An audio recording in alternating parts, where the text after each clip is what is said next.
नमस्कार प्रणाम। मैं अमिय भूषण।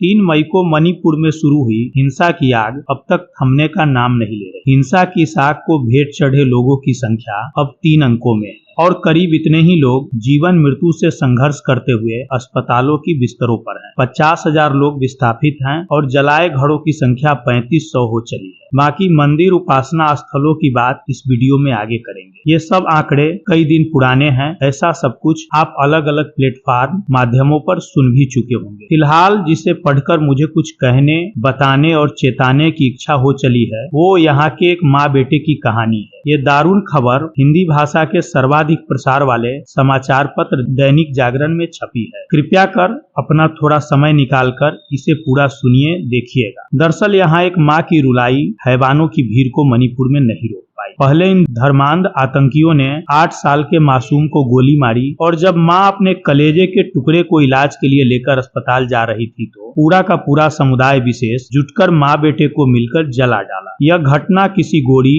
गजनबी, तैमूर, मोहम्मद बिन कासिम के दौर का नहीं है। ये दौर जेवियर जैसे मतांध ईसाई प्रचारकों के गोवा की धरती पर उतरने का भी नहीं है। ये घटना भारत के मणिपुर राज्य की है, जहां इन्होंने मां को ही नहीं एक छोटे से अबोध बच्चे की भी निर्ममता पूर्वक हत्या करी। दोष यही था कि बच्चा आदिवासी होने के बावजूद एक मैतेई हिंदू मां की पेट से था। भला ममता भी कभी कुछ और देखती है? अजी उसका तो धर्म, ईमान ही मातृत्व है। ऐसी हिंसा और मौत का सन्नाटा यहाँ इन दिनों चारों तरफ पसरा है। पूरे 1 महीने से कहीं अधिक दिन हो चले हैं। इस बीच केंद्रीय गृह मंत्री का भी दौरा हो चुका है, पर हिंसा है कि रुक ही नहीं रही है। अपने ही धरती पर, अपनी ही मातृभूमि पर जहां कभी इन्होंने राज किया, ऐसे दुनिया के सर्वाधिक सुसंस्कृत, सुसभ्य और शांति पसंद, शांतचित्त रहने वाले मैतेई अर्थात मणिपुरी हिंदू नित्य मारे और भगाए जा रहे। यहाँ की समस्या केवल 2 जाति और 2 धर्मों का नहीं है। एक श्रेष्ठ सभ्यता,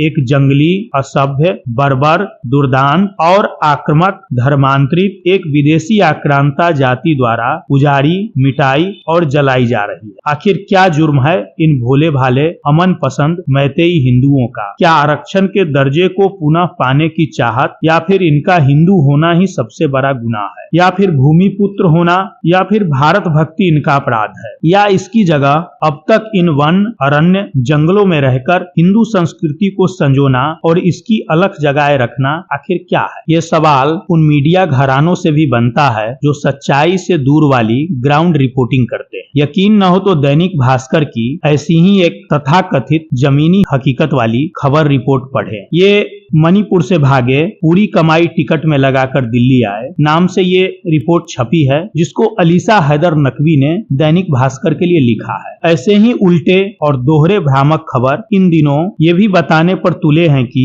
यहाँ 100-200 चर्च तोड़ डाले गए हैं, जबकि हकीकत यह है कि सरकारी भवन परिसरों के अंदर अनाधिकृत चर्च बनाकर धर्मांतरण की दुकान चलाई जा रही है। ऐसे 7 चर्चों को प्रशासन ने नोटिस देकर गिराया है, किंतु इसके आड़ में मैतेई हिंदुओं का उत्पीड़न लगातार जारी। भला पूर्ण रूप से वैष्णव परंपरा को फॉलो करने वाले मैतेई ऐसा कर सकते हैं क्या? जो भला गर्म तासीर के नाते प्याज लहसुन नहीं खाते, जिन्होंने पीढ़ियों से कभी साग पात को छोड़कर मछली, अंडा, मटन हाथ नहीं लगाया, हर जीव में शिव का वास और नारायण का नित्य दर्शन करते हैं, जिन्हें चींटी मारने में भी दोष लगता हो, वो भला क्या हिंसा फैलाएंगे और किसी के उपासना स्थल को तोड़ेंगे? ये कुछ हिंदू और उसमें भी वैष्णवों के संस्कारों में है ही नहीं। आइए इसका एक दूसरा पक्ष भी इस तथाकथित स्वच्छ, स्वतंत्र एवं प्रगतिशील मीडिया के द्वारा जानते हैं। इन सबों के अनुसार कुछ मंदिर भी इस हिंसा के दौरान टूटे हैं, जिनकी संख्या महज 2 दर्जन है, जबकि हकीकत कुछ और ही है। मैतेई हिंदुओं के पुरातन और सर्वोच्च देव भगवान शिव, जिनका यहाँ लोक नाम कोबरू देव है, उनका मंदिर मणिपुर के पहाड़ों में है। इसे इन तथाकथित श्वेत वस्त्रधारी शांति दूत पादरी फादरों की प्रेरणा से पूरी तरह जला दिया गया है। भला हो मणिपुर के कुछ भोले नागा आदिवासियों का, जो कि गैर हिंदू होकर भी इन्होंने इसकी खबर सच्चाई सबको बताई है। यहाँ स्थिति ये है कि मैतेई हिंदू यहाँ जा नहीं सकता है। अब रहा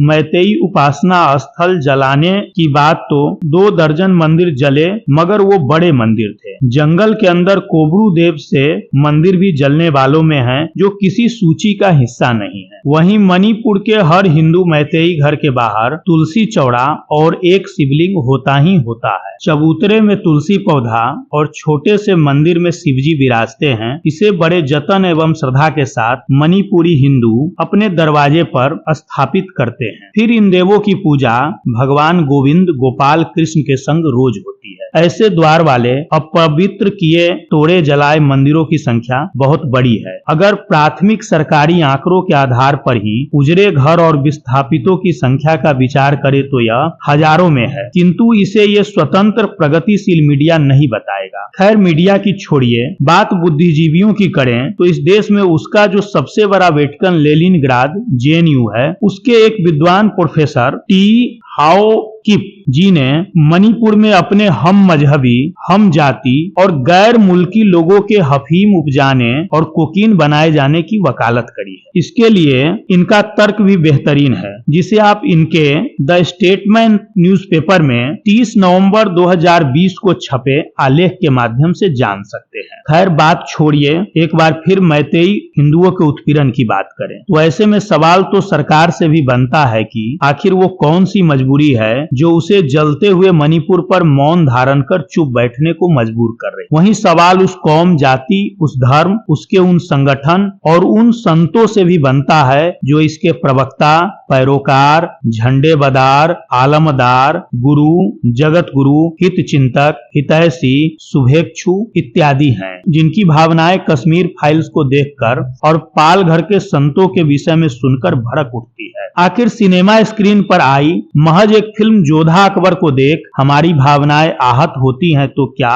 वो रोज लुट रही हिंदू माता बहनों की अस्मिता, उजड़ रहा उनका कोख और मांग देखकर क्या हमें कुछ नहीं होता? अगर मणिपुर के बारे में आप इसलिए मौन हो कि आप मणिपुर से अवगत नहीं हो, तो यहाँ के बारे में ये सब आप जान लें कि यह भगवान शिव, माँ पार्वती की क्रीड़ा भूमि है, जहाँ पग पग पर विराजते कृष्ण हैं और परंपराएं मान्यताओं के हिसाब से वही यहाँ के वास्तविक राजा है। यहाँ का मैतेई हिंदू जब मरता है तो मुक्ति के लिए उसकी अस्थियों का विसर्जन ब्रज की भूमि और यमुना जी के जल में उसकी अस्थियां प्रवाहित होती हैं। ये विशेष कारण और भेदभाव के नाते आरक्षण मांग रहा है, नहीं तो इनमें हिंदुओं के चारों वर्ण हैं जो पीढ़ियों से अपनी रीति रिवाज को निभाते चले आए हैं। आधुनिक भारत के सबसे बड़े प्राच्य भारतीय ज्ञानियों में से एक यहीं के पंडित अतोम बापू शर्मा थे, जिन्हें उनके योगदान के लिए भारत सरकार ने भी पुरस्कृत किया था। उन्होंने न केवल अपने अकाट्य प्रमाणों से आर्यों के बाहर से आने की थ्योरी को गलत साबित किया, अपितु मणिपुर को आर्यों की पुरातन भूमि भी सिद्ध किया है। आखिर हो भी क्यों नहीं, स्थल मार्ग से पूरे दक्षिण पूर्व एशिया में जाने वाले धर्म प्रचारक, हिंदू शूरवीर, व्यापारी एवं श्रमजीवियों के जाने का मार्ग भी यही रहा है। यहीं से होकर नेताजी सुभाष बाबू नागालैंड कोहिमा तक अपनी विजय यात्रा लेकर आए थे। इन लोगों ने उनका स्वागत किया और सहयोग भी। इससे संबंधित स्मृति स्थल आपको यहाँ मिल जाएंगे। यही नहीं, अपनी एक स्वतंत्र उन्नत लिपि भाषा मैतेई होने के बावजूद इन्होंने आजाद हिंद फौज के आने से लेकर अब तक राष्ट्रभाषा हिंदी को भी मान सम्मान दुलार दिया है। यहाँ आतंक के चरम काल में भी पंडित राधा गोविंद थंगम जैसे ख्याति प्राप्त लब्ध प्रतिष्ठित हिंदी भाषा के साहित्यकार हुए हैं, जिन्होंने आतंकियों के आगे भी बेबस होकर हिंदी साहित्य रचना बंद नहीं की। यही नहीं, भक्ति वेदांत प्रभुपाद जी द्वारा स्थापित इस्कॉन नामक संस्था, जो हरे रामा हरे कृष्णा का गूंज विश्व के कोने कोने तक लेकर के गई है, उसके सर्वाधिक प्रभावशाली सन्यासी टीडी सिंह उर्फ भक्ति दामोदर दास स्वामी का भी जन्म स्थल ये मणिपुर की वैष्णव हिंदू भूमि ही है। ये मणिपुरी मैतेई हिंदू वास्तव में वही लोग हैं जिन्होंने भारत भूमि का विस्तार ब्रह्मादेश अर्थात बर्मा और अब के म्यांमार तक किया था। इनके पुरखों ने कभी मुगलों को यहाँ घुसने नहीं दिया और चीन के विशाल मिंग राजवंश के आक्रमण का इन्होंने मुंहतोड़ जवाब भी दिया। उन्हें मजा चखाया, अपितु हरजाने के रूप में हारे गए चीनी सैनिकों को ईंट बनाने के लिए गुलाम मजदूर के रूप में उनकी सेवा भी ली। यह घटना ईस्वी सन 1631 की है। क्या भारत के अंदर ऐसा कोई उदाहरण है? बिल्कुल भी नहीं। दुनिया के लिखित इतिहास का दूसरा सबसे पुराना राजवंश अगर कहीं कोई वो भी अब तक है तो वो इसी मणिपुर के हिंदू मैतेई राजाओं का राजवंश, ना कि कोई राजपूताना या दक्षिण पश्चिम, पूर्व मध्य, उत्तर दक्षिण भारत या फिर नेपाल का राजवाड़ा। वहीं इनकी मान्यताएं, जनश्रुति और पुरातन कहानी इस राजवंश को लेकर सीधे द्वापर के महान नायक कौंतेय अर्जुन तक जाती है। वे यहाँ के जमाई थे। यहाँ के राजा चित्रवाहन के बाद इन्हीं अर्जुन का पुत्र चंद्रवंशी सम्राट प्रभुवाहन यहाँ की राजगद्दी पर बैठा था। इन्हीं के वंशज यहाँ का पूर्व रजवाड़ा परिवार है, जिनके वैवाहिक संबंध नेपाल के पूर्व शासक राणा और शाह परिवार तक में हैं। यही नहीं, मैतेइयों के पारिवारिक वैवाहिक संबंध देश के दूसरे हिस्सों से भी जुड़ते हैं। यहाँ मैतेई हिंदुओं के अंदर एक विष्णु प्रिया मैतेई भी है, जिनके यहाँ जनेऊ और विवाह गीतों में मैथिली गीत पद अब भी बदस्तूर जारी है। विदित हो कि मैथिली उत्तर बिहार और नेपाल तराई की एक प्रमुख भाषा है। आप इसे क्या जाने मानेंगे। यहाँ का राजवंश जापान के राज परिवार के बाद ज्ञात और लिखित इतिहास में सबसे पुराना है। इतना ही नहीं, तथा कथित सभ्य विश्व, तथा कथित इसलिए कि इनके लिए कहीं से कोई स्वर अब तक नहीं उठा है, को सर्वाधिक अभिजात खेल पोलो इन्होंने दिया है। यहाँ इनकी राजधानी इम्फाल में दुनिया का सर्वाधिक पुराना पोलो क्लब अभी चालू है। यही नहीं, इन्होंने तो भगवान कृष्ण को समर्पित एक पूरा नगर और एक किला बसाया इम्फाल नदी के तट पर अवस्थित ऊंची भूमि कंगला पर। इसे आज कंगला फोर्ट और इम्फाल नगर के नाम से जाना जाता है। कंगला का मणिपुरी भाषा में अर्थ है नदी किनारे की वो ऊंची भूमि जो अपने आप में एक पूर्ण भूमि हो, मतलब भूमि का एक पृथक टुकड़ा हो। यही इसी परिसर में पूर्व की संस्कृति, भारत की अभिव्यक्ति और हिंदुओं के पवित्र शास्त्रीय और कहें तो पूर्ण शास्त्रीय नृत्य विधाओं में से एक मणिपुरी रास का सर्वप्रथम मंचन, विकास और प्रस्तुति हुआ था। ऐसा सौभाग्य केवल इस भूमि और मैतेई हिंदुओं को प्राप्त है। यह न वृंदावन में तैयार हुआ, न ही कहीं और। इस नृत्य के कई रंग हैं, वसंत, कुंज, महा, नित्य और दिव्य। बाकी ऋतु के अनुसार भी इसके अलग अलग रूप हैं। यह आज भी कुछ एक गिनी चुनी पूर्ण शास्त्रीय नृत्य विधाओं में से एक है। बाकी के नृत्य विधाओं में ओडिसी, भरतनाट्यम, कथक, कुचिपुड़ी और कथकली है। इन मैतेई हिंदुओं ने तो भगवान कृष्ण को समर्पित इस किले की पूरी छतों को स्वर्ण परतों से बनवाया और आच्छादित करवाया था, जिसे गोरे अंग्रेज मणिपुर के हिंदू राजे संग युद्ध में जीत बाद उखाड़ कर ले गए। क्या ऐसा उदाहरण भगवत प्रेम और श्रद्धा कहीं है? अगर है तो आप बता दें। अजी इतना ही नहीं, स्मार्ट सिटी की बात सुनने और चंडीगढ़ और जयपुर को हिंदू भूमि भारतवर्ष के एक योजनाबद्ध सुव्यवस्थित नगर का प्रमाण जारी करने के पूर्व इम्फाल का भी एक दौरा करना चाहिए। आपको स्थापत्य, एक सुव्यवस्थित नगर रचना और निर्माण की सारी बातें समझ में आएंगी। ये एक ऐसा नगर है जहाँ का हर गली नुक्कड़ एक ही चौराहे को पहुँचता है। वहाँ के उस चौराहे पर एक परिसर था क्या है, जहाँ मणिपुर के वास्तविक राजा भगवान गोविंद अर्थात देवकी नंदन वासुदेव श्री कृष्ण विराजते हो, और वहाँ उनकी सेवा में हरदम समर्पित यहाँ का वर्तमान राज परिवार अर्थात पूर्व रजवाड़ा निवास करता था और है भी। ये कॉन्सेप्ट देश के चौकीदार और देश की चौकीदारी वाली मोदी जी के आइडिया से कहीं पुराना है। इतना ही नहीं, जब हम इस नगर और इसके इस किले का विचार करते हैं तो हमें बरबस सेंट्रल विस्टा के पूर्ववर्ती मॉडल का यहाँ प्रमाण मिलता है। दरअसल उस दौर में इम्फाल के इसी कंगला फोर्ट परिसर में भगवान गोविंद की प्रतिमा को सामने रख न्याय, धर्म, कल्याण, विकास और कला संस्कृति जैसे लोक जीवन के हर क्षेत्र के लिए नीतियां बनती और लागू की जाती थी। यहीं इसी परिसर में ऐसे हर कार्यालय, देवालय, मंच, परिसर सब मौजूद थे। क्या ऐसा कुछ कहीं और था?